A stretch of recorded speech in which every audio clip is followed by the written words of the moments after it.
كبار السن في البداية مع الصفوف الأولى، وإن شاء الله بعدها راح يتم ضم الفئات الأخرى على توفر اللقاح إن شاء الله. شهر بشهر راح تجينا كميات، وراح يكون اللقاح مستمر معانا لمدة سنة كاملة إن شاء الله.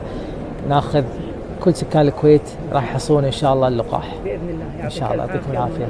انتم محتاجين شيء من اي من الجهات الحكوميه اضافه في شيء؟ لا احنا بس رجال الداخليه ما قصروا يعني استعداد، وايضا رجال المطافي ما قصروا معنا، يو شافوا الموضوع ورخصوا لنا كاستخدامكم في ارض المعارض، وايضا متواجدين عندنا سبحان الله اذا دعت الحاجه. انا التوجيهات عندي من سيدي سمو الرئيس بتسخير كل الامكانيات ممكنه لوزاره الصحه عشان يقوم دورها في هذه الازمه على اكمل وجه.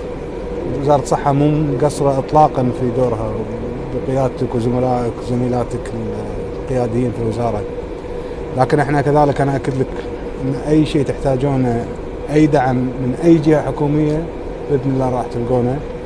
اهم شيء عمليه التطعيم والرعايه الصحيه لكافه من يقيم على هذه الارض، مواطنين ومقيم، تكون على اكمل وجه، وهذه مسؤوليتنا ان ندعمكم فيها.